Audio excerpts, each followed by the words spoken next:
One welcome to UPSC पे चर्चा with Vishal. Lucent की सीरीज़ को आगे बढ़ाते हैं और आज देखेंगे हम मॉडरेट फेज़ जो कि 1885 से 1905 के बीच में चला। तो इम्पोर्टेंट ऑर्गेनाइजेशन कौन सी थी जो कि कांग्रेस से पहले थी? तो अगर आप देखते हैं तो उससे पहले थी लैंड होल्डर्स सोसाइटी करके, जिसकी प्लेस थी क्या, कलकत्ता। और 1837 में फाउंडेशन रखा गया था इसका द्वारका नाथ टैगोर जी के द्वारा। फिर आती है ब्रिटिश इंडिया सोसाइटी लंदन में 1839 में, इसके फाउंडर थे William Adam. British India association result था पहली और दूसरी जो ये ऑर्गेनाइजेशन थी इन दोनों का मिला के, जो भी फर्स्ट और सेकंड दोनों बताई ना, land holder society, British India society, इन दोनों के मिला के बनी थी ब्रिटिश इंडिया एसोसिएशन। कलकत्ता के अंदर 1851 में देवेंद्र नाथ टैगोर जी इसके फाउंडर थे। Madras native association place Madras में 1852 में फाउंडिंग करी गए थे इसका सीवाई मुदलियार के थ्रू, मतलब ये इसके फाउंडर थे। बॉम्बे एसोसिएशन बॉम्बे में 1852 में जगन्नाथ शंकर सेठ के द्वारा। ईस्ट इंडिया एसोसिएशन लंदन में 1866 में दादाभाई नौरोजी के द्वारा। पूना सार्वजनिक सभा पूना में 1870 में S H. Chiplunkar, G V. Joshi, M G. Ranade के द्वारा। इंडियन सोसाइटी लंदन में 1872 में आनंद मोहन बोस के द्वारा। इंडियन लीग कलकत्ता में 1875 में अशेश्वर कुमार घोष के द्वारा। इंडियन एसोसिएशन कलकत्ता 1876 में सुरेंद्र नाथ बनर्जी एंड आनंद मोहन बोस के द्वारा। इंडियन नेशनल कांग्रेस कलकत्ता 1883 में। मद्रास महाजन सभा मद्रास के अंदर 1884 P Rangai Naidu, V Raghavachari, Anand Charlu, G S. Iyer के द्वारा। बॉम्बे प्रेसिडेंसी एसोसिएशन बॉम्बे के अंदर 1885 में फिरोज शाह मेहता, के.टी. टैलिंग, बदरुद्दीन तैयब जी के द्वारा। इंडियन नेशनल कांग्रेस बॉम्बे 1885 में फाउंडेशन रखा गया था ए.ओ. ह्यूम के द्वारा। जो इंडियन नेशनल यूनियन है बेसिकली वो फॉर्म हुई थी 1884 में ए.ओ. ह्यूम के द्वारा, और इंग्लिश मैन जो थे एंड एक रिटायर्ड सिविल सर्वेंट थे, इन्होंने एसोसिएशन करा और एक काफ़ी सारे नेशनल लीडर्स आए जिन्होंने कॉन्फ्रेंस रखी पुणे में 8 दिसंबर 1885 में। लेकिन वहाँ पे काफ़ी ज़्यादा मतलब दिक्कतें आ रही थी, कोलेरा की न्यूज़ वगैरह फैल रही थी और आउटब्रेक था कोलेरा का पुणे के अंदर में, तो उस चीज़ को शिफ्ट करके इन्होंने कहाँ डिसाइड करा फिर बेसिकली इसका इंडियन नेशनल कांग्रेस का सेशन करना गोकुलदास तेजपाल संस्कृत कॉलेज बॉम्बे में। किसकी प्रेसिडेंटशिप थी डब्ल्यू.सी. बनर्जी की, एक वेटरन लॉयर थे कोलकाता के। और इंडियन नेशनल यूनियन का नाम करके इंडियन नेशनल कांग्रेस कर दिया था बदल के। और ये अटेंड करी गई थी 72 डेलीगेट्स के द्वारा ऑल ओवर इंडिया से।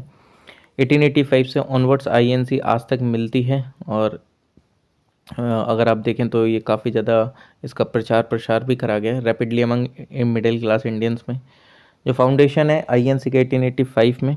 तो struggle for India's independence was launched in a small hesitant and mild but organised manner, मतलब कुल मिला के सब लोगों की एक ऑर्गेनाइज्ड वे में बात रखी जाए, इस वजह से ये इंडियन नेशनल कांग्रेस लाई गई थी। क्योंकि बहुत सारी ऑर्गेनाइजेशंस थी, क्योंकि बहुत सारी ऑर्गेनाइजेशन जैसे कि मैंने ये अभी आपको बताया तो वो एक साथ बात नहीं रख पा रही थी, सबकी एक कॉमन इंटरेस्ट, तो इसलिए आईएनसी का आइडिया लेकर आया गया। और जो पहले 2 डिकेड थे आईएनसी के वो डिस्क्राइब करे जाते हैं हिस्ट्री में, वो एज अ मॉडरेट डिमांड रखी गई, मतलब इन द सेंस की लड़ाई झगड़ा वगैरह करके चीज़ें नहीं रखनी है इनको, अगर आप समझा दोगे एकदम ये बातों से समझ जाएंगे ये सारी चीज़ें करके, ठीक। तो एक मॉडरेट वाला फेस चला था 1905 तक कि मतलब लड़ाई झगड़े वाली चीज़ें नहीं करनी है, कुल मिला के इतना ये था।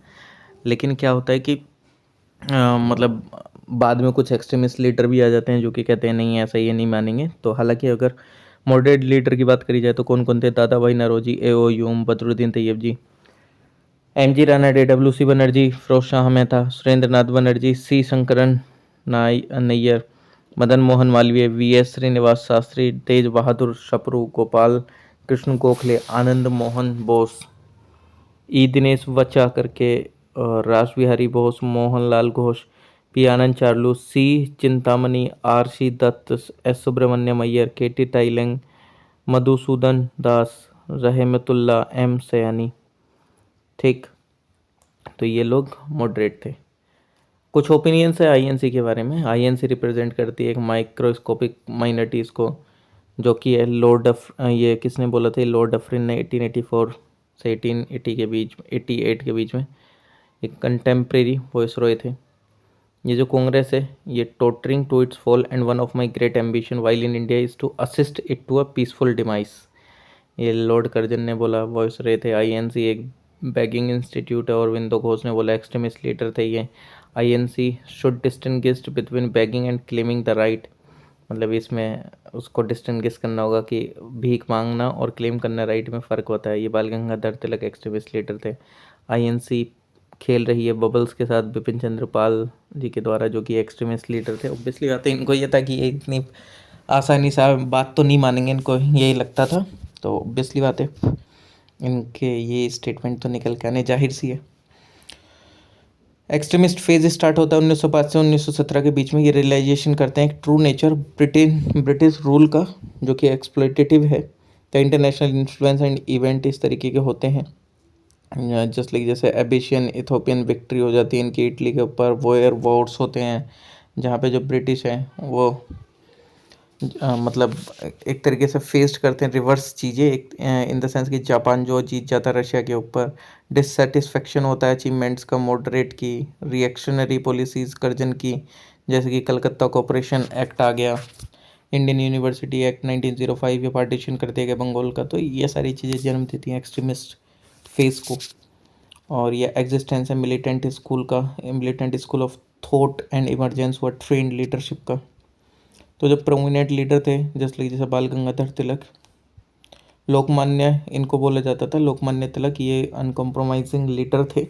एक्सट्रीमिस्ट के ये इन्फ्लुएंस थे अगरकर रानडे एंड नारोजी से। इन्होंने लॉन्च करे 2 न्यूज़पेपर, केसरी मराठी में एंड एक मराठा इंग्लिश के अंदर में। इन्होंने ऑर्गेनाइज करा गणपति फेस्टिवल 1893 में, शिवाजी फेस्टिवल 1895 में। ये डिपोर्ट करा गया इनको मांडले जेल बर्मा में, और क्योंकि इन्होंने काफ़ी सेडिशियस आर्टिकल लिख दिए थे, यानी कि गवर्नमेंट के खिलाफ। एक गवर्नमेंट इन द सेंस कौन था, ब्रिटिशर्स के खिलाफ। इन्होंने स्टार्ट कर दिया था होम रूल लीग 1916 में। गीता रहस्य लिखा।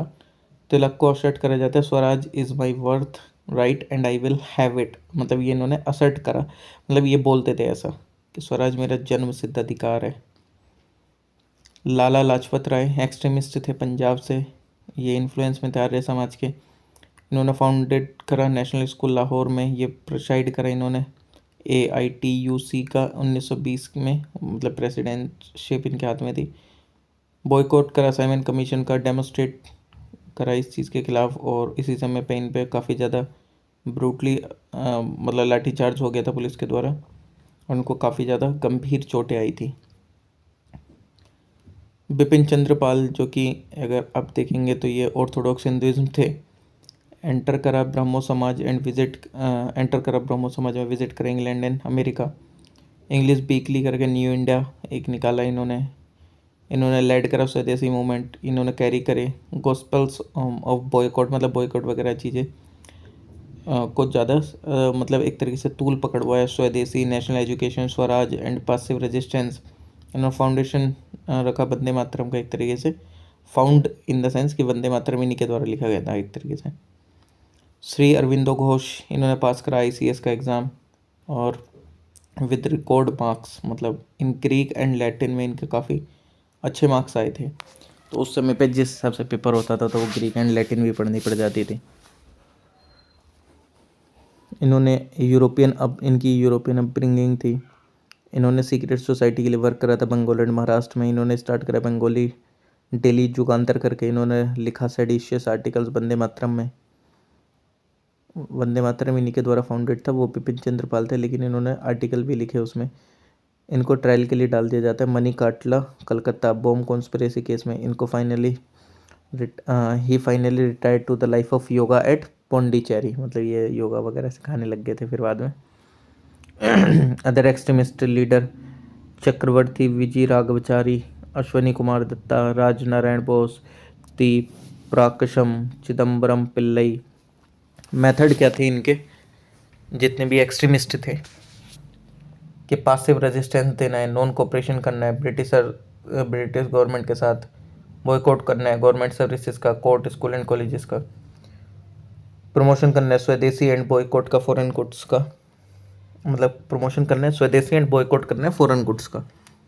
पार्टीशन अगर देखा जाए तो बंगाल का पार्टीशन हुआ बंगाल का 1905 में। बॉयकॉट करा इन्होंने एंड स्वदेशी मूवमेंट को अपनाया 1905 से 08 के बीच में। जो पार्टीशन था बंगाल का वो इफेक्ट में आया 16 अक्टूबर 1905 में, थ्रू रॉयल प्रोक्लेमेशन इन्होंने क्या कर दिया था, रिड्यूस कर दिया था ओल्ड प्रोविंस जो कि बंगाल का था साइज में, एक क्रिएट करके न्यू प्रोविंस ईस्ट बंगाल जो कि बाद में बना east Pakistan and present day है बांग्लादेश आज का। जो गवर्नमेंट था उस समय पे, मतलब गवर्नमेंट जो थी, उसने एक्सप्लेन करा कि ये इसलिए करा गया है क्योंकि स्टिमुलेट ग्रोथ देखने को मिलेगी जो ये अंडर डेवलप्ड ईस्टर्न रीजन है बंगाल का। बट एक्चुअली इनका मेन ऑब्जेक्टिव क्या था कि डिवाइड एंड रूल करो, डिवाइड कर दोगे तो रूल अच्छे से होगा। जो मेन रीज़न था पार्टीशन का बंगाल का वो यही था कि डिस्ट्रॉय करना political influence educated middle class का लोगों के बीच में, ठीक। और ये एक इन्होंने सेटअप करा था communal gulf Hindu and Muslim के बीच में। आईएनसी यूनानिमसली कंडेम कर रही थी पार्टीशन बंगाल का। जो बॉयकॉट एंड स्वदेशी मूवमेंट था उसके जेनेसिस आपको एंटी पार्टीशन मूवमेंट में ही देखने को मिलते हैं, जो कि स्टार्ट हुआ था इसी चीज़ को अपोज करने के लिए ब्रिटिश के डिसीजन को जो कि डिवाइड करने से रिलेटेड था बंगाल के। और अगर आप देखेंगे जैसे ही स्वदेशी मूवमेंट स्टार्ट हुआ तो at the turn off the country जो इंडियन नेशनल मूवमेंट था उन्होंने एक मेजर लीप फॉरवर्ड, मतलब एक काफ़ी ज़्यादा आगे मतलब चीज़ें करी अच्छे से। और जो आईएनसी था उसने स्वदेशी कॉल इन बनारस सेशन, मतलब स्वदेशी बनारस सेशन में स्वदेशी की एक तरीके से चीज़ें को प्रमोट करने स्टार्ट करा। और 1905 में प्रिसाइड करा जा रहा था जीके गोखले एंड सपोर्ट करा गया था। एंड इन्होंने सपोर्ट करा था स्वदेशी एंड बॉयकॉट मूवमेंट को बंगाल की मिलिटेंट नेशनलिज्म ने, जो कि स्पीयर हेड करी जा रही थी तीनों लोगों के द्वारा, लाल बाल पाल यानी कि लाला लाजपत राय, बाल गंगाधर तिलक, बिपिन चंद्र पाल एंड अरविंदो घोष भी थे। हाउएवर इन फेवर में थे वो किसके, एक्सटेंड करने में मूवमेंट को बाकी अदर पार्ट में भारत के, ठीक, स्वदेशी एंड बॉयकॉट वाले के। 7 अगस्त 1905 में एक रिजोल्यूशन आता है बॉयकॉट करने के लिए ब्रिटिश गुड्स को, वो अडॉप्ट होता है at a meeting of INC जो कि हो रही थी कलकत्ता में। और ये स्टार्ट होती है as a purely economic measure development of Indian industry. Bonfire करा गया फॉरेन गुड्स का, लॉन्च मतलब सबको जलाया गया सिटीज़ में। तिलक ने जो मूवमेंट था वो डिफरेंट पार्ट में करा इंडिया के, स्पेशली पुणे एंड मुंबई में। अजीत सिंह और जो लाला लाजपत राय थे उन्होंने स्प्रेड करा स्वदेशी मैसेज पंजाब में एंड अदर पार्ट्स में नॉर्थन इंडिया के। सैयद हैदर राजा ने सेटअप करा एजेंडा दिल्ली में, रावलपिंडी, कांगड़ा, जम्मू, मुल्तान, हरिद्वार विटनेस करते हैं पब्लिक पार्टिसिपेशन स्वदेशी मूवमेंट में। चिदम्बरम पिल्लई ने मूवमेंट को कहाँ लेके गए, मद्रास प्रेसिडेंसी में, जो कि गल्वनाइज करी गई थी बिपिन चंद्र पाल के थ्रू। मुस्लिम लीग 1906 में, दिसंबर 1906 में all India Muslim league setup करी गई नवाब सलीमुल्लाह के द्वारा, जो कि डेक्का ढाका के थे। जो लीग था वो सपोर्ट करता है पार्टीशन ऑफ बंगाल और अपोज करता है स्वदेशी मूवमेंट एंड डिमांड करता है कि स्पेशल सेफ गार्ड कम्युनिटी के लिए एंड एक सेपरेट इलेक्टोरेट मुस्लिम्स के लिए। और ये इसकी वजह से कम्युनल डिफरेंस भी आते हैं हिंदू एंड मुस्लिम्स में। कलकत्ता सेशन होता है आईएनसी का 1906 में, Swaraj Calcutta session of INC 1906 Swaraj. In 1906 में जो कलकत्ता आईएनसी का जो सेशन होता है किसकी लीडरशिप में, दादा भाई नेहरू की, वो अडॉप्ट करते हैं स्वराज को as a main goal Indian people का। उन नेहरू जी जो हैं वो अपनी प्रेसिडेंशियलशिप में एड्रेस करते हैं और डिक्लेयर करते हैं गोल आईएनसी का जो कि था सेल्फ गवर्नमेंट वाला, ठीक। जैसे यूनाइटेड किंगडम में सरकार चलती है वैसे ही हमारी चलेगी। और ये जो डिफरेंस था मॉडरेट एंड एक्सट्रीमिस्ट में, specially regarding the peace of movement and techniques of the struggle to be adopted, मतलब वही कि यहीं पे ही वो सारी चीज़ें अडोप्ट करी गई कुल मिला के, कि मॉडरेट जो थे वो अपनी अलग टैक्टिक अपना रहे थे और जो एक्सट्रीमिस्ट थे वो अपनी अलग। तो सूरत सेशन में ही आपको स्प्लिट देखने को मिल जाता है। तो 1907 का आपको जो सूरत सेशन है इस यहाँ पे आईएनसी स्प्लिट हो जाती है दो ग्रुप्स में, एक होता है एक्सट्रीमिस्ट, एक होता है मॉडरेट। ओके, ये जो सेशन थे सूरत में तापी नदी के किनारे हुआ था और जो एक्सट्रीमिस्ट थे वो लेड करे जा रहे थे तिलक लाजपत राय एंड बिपिन चंद्र पाल के थ्रू, मॉडरेट लेड करे जा रहे थे गोपाल कृष्ण गोखले के थ्रू। सूरत सेशन में ये जो मॉडरेट एंड एक्सट्रीमिस्ट डेलीगेट थे कांग्रेस के वो मिलते हैं, ठीक। और जो सडननेस होती है सूरत की, fiasco took the extremist leader by surprise and they offered their cooperation to the working committee of the Congress by accepting presidentship of Rahash Vihari Ghosh, but the moderate would not relent as they found themselves on firm ground. The government, observing the opportunity, launched a massive attack on the extremists by suppressing the newspaper and arresting their main leader. मतलब कुल मिला के ये कि जब इन दोनों में split वगैरह हो जाती है तो ऐसा नहीं है कि ये बिल्कुल ही अलग अलग काम करेंगे, किसी के एक साथ भी नहीं आएंगे। ठीक, एक बार क्या होता है कि ये न्यूज़पेपर को सप्रेस कर रहे तो कौन, ये एक्सट्रीमिस्ट लीडर, तो इनके मेन लीडर तिलक जो है उनको अरेस्ट कर लिया जाता है, उनको भेज दिया जाता है मांडले जेल में 6 सालों के लिए। एक्सट्रीमिस्ट एबल फिर एबल नहीं होते अपने आप को ऑर्गेनाइज करने के लिए इफेक्टिवली अल्टरनेट पार्टी, मतलब उसको सस्टेन करने के लिए। तो अरविंदो घोष जो है वो पॉलिटिक्स छोड़ देते हैं और पौंडीचेरी चले जाते हैं। बिपिन चंद्र पाल भी पॉलिटिक्स छोड़ देते हैं टेम्परेरी। लाजपत राय ब्रिटेन चले जाते हैं। 1908 में जो नेशनलिस्ट मूवमेंट था वो भी डिक्लाइन हो जाता है। मतलब यहाँ पे क्या होता है, देखो 1907 में स्प्लिट तो हो गया, लेकिन एक्सट्रीमिस्ट वालों के साथ काफ़ी सारी चीज़ें गलत भी हो गई थी कि उनको अरेस्ट वगैरह ऐसी हो गई, जो मेन लीडरशिप थी वो गायब भी हो गई पूरी तरीके से। ठीक, तो अब कैसे चीज़ें चलेंगी। 1909 में मोरले मिंटो रिफॉर्म आते हैं। मोरले सेक्रेटरी ऑफ स्टेट होते हैं, मिंटो कौन होते हैं, वॉइस रॉय होते थे। ये इंट्रोड्यूस करा गया 1909 में। लॉर्ड मिंटो उस समय के वॉइस रॉय ऑफ इंडिया थे, और जो रिफॉर्म थे वो क्या करते हैं, सेपरेट इलेक्टोरेट लेके आते हैं मुस्लिम्स के लिए। मतलब ये यही चीज़ चाह रहे थे, क्योंकि जब तक लड़ाएंगे नहीं तब तक चीज़ें अच्छी नहीं चलेंगी। सेपरेट इलेक्टोरेट इन्होंने इंट्रोड्यूस कर दिया। ठीक, अब सेपरेट इलेक्टोरेट से कोई भी खुश नहीं था, क्योंकि ये पूरा हिंदू मुस्लिम डिवीज़न हो गया। ठीक, और जब हिंदू मुस्लिम डिवीज़न हो गया तो मुस्लिम के लिए अलग से एक कॉन्स्टिट्यूएंसी डिफाइन हो गई। अब यहाँ पे सिर्फ मुस्लिम कैंडिडेट खड़े हो सकते हैं, मुस्लिम कैंडिडेट ही वोट डालेंगे। ठीक, only vote for Muslims candidate. और ये जो थी मतलब एक तरीके से काफ़ी गलत चीज़ थी, हालांकि अगर देखा जाए तो। और इससे इंडियन पॉलिटिकल लीडर बहुत ज़्यादा डिससेटिस्फाई थे। होम रूल मूवमेंट 1916 में जो बाल गंगाधर तिलक थे उन्होंने फाउंड करा Indian home rule league Pune में 28 अप्रैल 1916 को। और जो एनी बेसेंट थी वो इंस्पायर हुई थी इरिस रेबिलियन से, उन्होंने भी स्टार्ट करा होम रूल मूवमेंट इंडिया में सितंबर 1916 में। ठीक, जो मूवमेंट था वो स्प्रेड हुआ रैपिडली एंड ब्रांचेस हुई होम रूल लीग की, इस्टेब्लिश्ड हुई ऑल ओवर इंडिया। बीजे तिलक जो होल हार्टेडली सपोर्ट करते थे इस मूवमेंट को, और इन्होंने ज्वाइन करी forces Annie Besant and persuade करा मुस्लिम लीग को कि वो सपोर्ट करें इस प्रोग्राम को। लखनऊ पैक्ट कांग्रेस लीग पैक्ट 1916 में, इसमें एक स्टेप फॉरवर्ड लिया जाता है जहाँ पे हिंदू मुस्लिम यूनिटी को एक साथ लाने की कोशिश करी जाती है, क्योंकि हिंदू मुस्लिम डिवीज़न आपको देखने को मिल जाता है थोड़ा सा ये सेपरेट इलेक्टोरेट की वजह से ज़्यादा।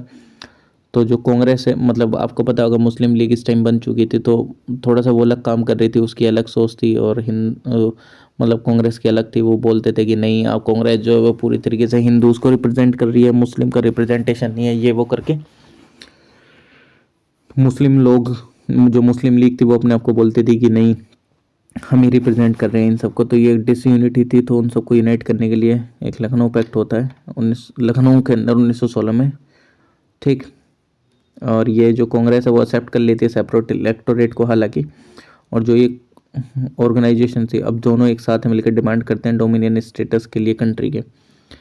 हिंदू मुस्लिम यूनिटी जो थी वो अलार्म हो जाती है British and force the government to announce in its future policy. 1960 में ब्रिटिश पॉलिसी अनाउंस करते हैं, जहाँ पे एसोसिएशन जो था इंडियंस का गवर्नमेंट में इंक्रीज हो जाता है, लेकिन ग्रेजुअल डेवलपमेंट भी होता है लोकल सेल्फ गवर्निंग इंस्टीट्यूशंस का साथ ही में। मॉन्टेग्यू डिक्लेरेशन या अगस्त डिक्लेरेशन आता है 1917 का, जिसमें जो कंट्रोल है इंडियन गवर्नमेंट पे वो ट्रांसफ़र हो जाता है ग्रेजुअली इंडियन पीपल पे। और ये रिजल्ट होता है हिंदू मुस्लिम यूनिटी जो एग्जिबिट हुई थी लखनऊ पैक्ट के अंदर में। इंडियन रिवोल्यूशनरी ऑर्गेनाइजेशन जैसे कि व्यायाम मंडला पूना के अंदर 1896 से 1970 के बीच में चापेकर ब्रदर्स फाउंडर थे। मित्र मिलन नासिक के अंदर बाद में पूना हो जाता है 1901 में सावरकर ब्रदर्स के द्वारा। अनुशीलन समिति मिदनापुर में 1902 में। प्रामथ नाथ मित्रा फाउंडर थे। अभिनव भारता पूना के अंदर 1904 में विक्रम दामोदर सावरकर के द्वारा ये फाउंडर थे इसके। स्वदेश बांधव समिति वरिशल 1905 में अश्वनी कुमार दत्ता फाउंडर थे। अनुशीलन समिति डेक्का 1907 पुलिन बिहारी दास फाउंडर थे। भारत माता सोसाइटी पंजाब में 1907 अजीत सिंह सूफी अम्बा प्रसाद फाउंडर थे। Hindustan Republic association army Kanpur के अंदर 1924 में सचिंद्र नाथ सान्याल फाउंडर थे। भारत नौजवान सभा लाहौर के अंदर 1926 में भगत सिंह फाउंडर थे। Hindustan socialist Republic association Delhi के अंदर 1928 में चंद्रशेखर आज़ाद फाउंडर थे। इंडियन रिवोल्यूशनरी ऑर्गेनाइजेशन जो कि अब्रोड थी, India home rule society India house London के अंदर 1904 में श्यामजी कृष्ण वर्मा फाउंडर थे। अभिनव भारत लंदन के अंदर 1906 में विक्रम दामोदर सावरकर फाउंडर थे। Indian Independence league California USA के अंदर 1907 में तारक नाथ दास फाउंडर थे। गदर पार्टी सैन फ्रांसिस्को 1913 में लाला हरदयाल फाउंडर थे। Indian Independence League Berlin Germany में 1914 में फाउंडर थे Lala Hardayal and Birendra Nath Chattopadhyay. Indian Independence League and government Kabul के अंदर 1915 में राजा महेंद्र प्रताप फाउंडर थे। रिवोल्यूशनरी इवेंट और कुछ cases, murder of Rand and Ayerst plague commissioner थे, ये पूना के अंदर में 1897 में चापेकर ब्रदर्स दामोदरन बालकृष्ण के द्वारा। Attempt to murder Kingsford जो कि एक विंडिक्टिव जज थे मुजफ्फरपुर में 1908 में किसके द्वारा, खुदीराम बोस एंड प्रफुल्ल चाकी के द्वारा। Maniktala Kolkata and Alipore bomb conspiracy case Maniktala Calcutta में अलीपुर के अंदर 1908 में अरविंदो घोष के द्वारा। Murder of Jackson district magistrate थे ये नासिक में 1909 में अनंत करकरे के द्वारा। Murder of Curzon Wyllie London के अंदर 1909 में मदन लाल ढींगरा के द्वारा। Attempt to murder Hardinge viceroy थे ये दिल्ली बॉम्ब केस दिल्ली के अंदर 1912 में रास बिहारी बोस एंड बसंत कुमार के द्वारा। काकोरी ट्रेन डकैती केस काकोरी स्टेशन जो कि लखनऊ सहारनपुर डिवीजन में पड़ता है 1925 में राम प्रसाद बिस्मिल एंड अशफाक उल्लाह एक्यूज थे इसमें। मर्डर सॉन्डर्स का एएसपी ऑफ लाहौर थे ये लाहौर के अंदर 1928 में भगत सिंह के द्वारा। असेंबली बॉम्ब केस दिल्ली के अंदर 1929 में भगत सिंह एंड बटुकेश्वर दत्त। चिटागोंग आर्मरी डकैती चिटागोंग के अंदर 1930 में सूर्य सेन के द्वारा। Murder of Michael O'Dwyer London के अंदर 1940 में उधम सिंह के द्वारा। गांधीयन एरा, अब गांधी जी आ जाते हैं 1917 से 47 के बीच में गांधी जी क्या क्या करते हैं उनके बारे में देख लेते हैं थोड़ा थोड़ा, ठीक है। महात्मा गांधी 1869 से 1948 तक क्रोनोलॉजिकल ओवरव्यू देखते हैं। साउथ अफ्रीका में रहते हैं 1893 से 1914 के बीच में। 1893 में क्या होता है, डिपार्चर करते हैं गांधी जी साउथ अफ्रीका में। 1894 में फाउंडेशन होता है नेटल इंडियन कांग्रेस का। 1899 में फाउंडेशन होता है Indian ambulance corps Boer wars के समय। 1904 में फाउंडेशन होता है इंडियन ओपिनियन मैगजीन का। फोनिक्स फार्म का फोनिक्स में नियर डरबन 1906 में फर्स्ट सिविल डिसोबीडियंस मूवमेंट होता है। सत्याग्रह जो कि अगेंस्ट होता है एशियाटिक ऑर्डिनेंस ट्रांस वेसल में। 1907 में सत्याग्रह होता है against compulsory registration and passes for Asians the black act in Transvaal, यानी कि गोरों को ही, मतलब ये जितने भी लोग हैं बाकी उन सबको रजिस्ट्रेशन पासेस की ज़रूरत है, खासकर एशियंस। 1908 में ट्रायल एंड इम्प्रिजनमेंट होता है जोन्सबर्ग जेल में, फर्स्ट जेल टर्म काटते हैं। 1910 में फाउंडेशन होता है टोल्स्टॉय फार्म का। बाद में गांधी आश्रम बोल दिया गया नियर जोन्सबर्ग। 1913 में satyagraha against derecognition of non Christian marriages in Cape Town, मतलब सत्याग्रह होता है वो डिरिकग्निशन हो जाता है नॉन क्रिश्चियन मैरिजेस का केप टाउन के अंदर साउथ अफ्रीका में जब ये थे। 1914 में ये क्विट कर देते हैं साउथ अफ्रीका और फॉर एवर के लिए भारत आते हैं। अवॉर्डेड करे जाते हैं इनको Kaiser Hind for raising an Indian ambulance corps during Boer wars 1915 से 1948 तक। 1915 में अराइव होते हैं बॉम्बे में। 9 जनवरी 1915 को फाउंडेशन रखा जाता है सत्याग्रह आश्रम का, ठीक, एट कोचारब नियर अहमदाबाद, जो कि 20 मई को। इन 1917 में आश्रम जो है कि वो शिफ्टेड हो जाता है बैंक ऑफ साबरमती ठीक। 1916 में ये एब्सटेन हो जाते हैं एक्टिव पॉलिटिक्स से। तो हालांकि इन्होंने लखनऊ सेशन अटेंड करा था 1916 का, जहाँ पे इनको राजकुमार शुक्ल मिले थे जो कि कल्टीवेटर थे बिहार से। इनसे इनको रिक्वेस्ट करी थी चंपारण आने के लिए। 1917 में गांधी जी एंटर करते हैं एक्टिव पॉलिटिक्स में चंपारण कैंपेन के थ्रू, जो कि रिड्रेस मतलब इनकी चीज़ों को सुनने गए थे और उनको निपटाया भी था। इंडिगो प्लांटर्स की शिकायत थी, जो कि कल्टीवेटर्स इनसे ज़बरदस्ती जानबूझ के इंडिगो प्लांटेशन का ही खेती करवा रहे थे कि जितनी भी खेती करो उसमें से 25% ये होनी चाहिए। ठीक। 25% के 3 कठिया बोलते हैं, 3 कठिया सिस्टम। चंपारण सत्याग्रह पहले सिविल डिसोबीडियंस मूवमेंट था भारत के अंदर। 1918 में गांधी जी ने लॉन्च करा स्ट्रगल अहमदाबाद में, जो कि इन्वॉल्व करता है इंडस्ट्रियल वर्कर्स को। हंगर स्ट्राइक एक ऐसा वेपन यूज करा गया पहली बार गांधी जी के द्वारा अहमदाबाद स्ट्रगल में। मार्च 1980 में गांधी जी ने वर्क करा पीजेंट के लिए खेड़ा के गुजरात में, जो कि फेस कर रहे थे डिफिकल्टीज अपना रेंट वगैरह पेने में, क्योंकि वो उनकी जो क्रॉप थी वो फेल हो गई थी, अच्छे से परफॉर्म नहीं कर पा रही थी। ओके, तो मतलब कुल ये है कि वहाँ पे उनको एक पहले से बोनस वोनस मिलता था गुजरात वगैरह में, जहाँ पे ये गए थे लॉन्च करने अहमदाबाद में कोटल मिल वर्कर्स के पास। ठीक।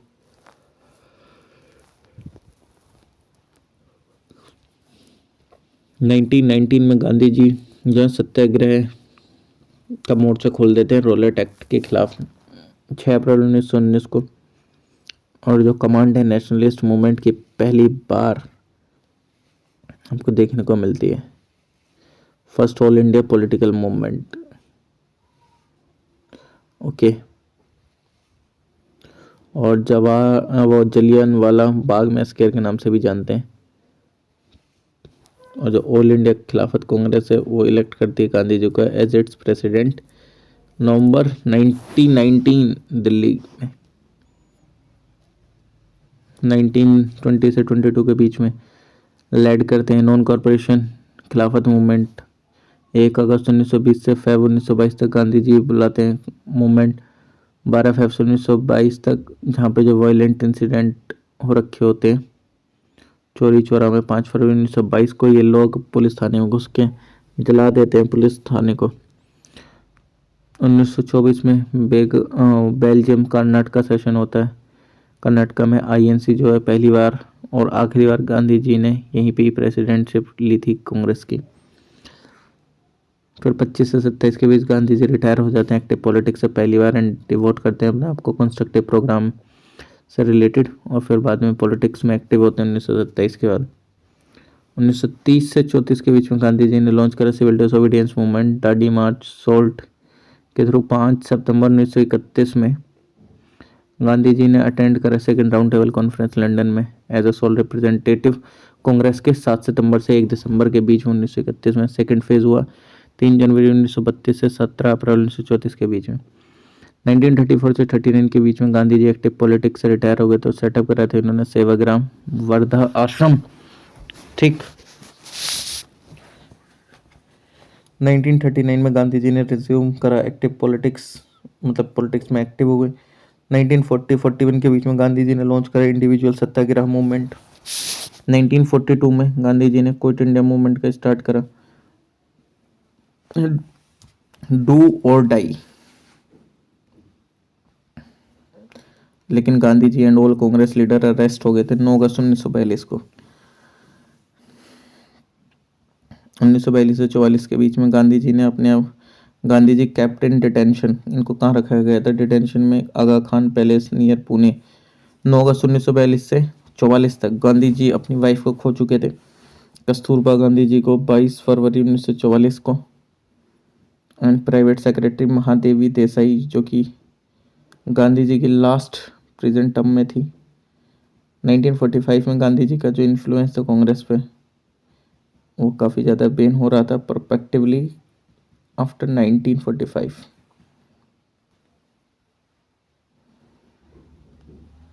1946 जो कि डीपली डिस्ट्रेस थे orgy of communal violence as a result of Muslim League direct action call. Gandhi ji travel करते हैं नोआखाली ईस्ट बंगाल में, जो कि आज बांग्लादेश में है। एंड बाद में कलकत्ता आते हैं, रिस्टोर करते हैं कम्युनल पीस। 1947 में गांधी जो है डीपली डिस्ट्रेस्ड होते हैं माउंटबेटन प्लान से या पार्टीशन प्लान से, जो कि 3 जून 1947 को आया था। ठीक, कलकत्ता में रह रहे थे उस टाइम पे ये, जो कि रिस्टोर कर रहे थे कम्युनल वायलेंस। ठीक, गांधी जी दिल्ली मतलब 15 अगस्त में जब देश आज़ाद हुआ था उस टाइम पे गांधी जी दिल्ली भी नहीं थे। वो दिल्ली बाद में आते हैं सितंबर 1947 पे। 1948 में गांधी जी को गोली मार दी जाती है नाथूराम गोडसे के द्वारा, जो कि मेंबर थे आरएसएस के। और इस समय पर गांधी जी प्रेयर करने जा रहे थे बिरला हाउस, न्यू दिल्ली। 30 जनवरी 1948 की बात है और वो मर जाते हैं। और मरते मरते वो एक शब्द बोलते हैं, हे राम। ओके, तो चलिए आज के लिए इतना ही, मिलते हैं आप लोगों से नेक्स्ट वीडियो में। Thank you everyone, please like share comment and subscribe.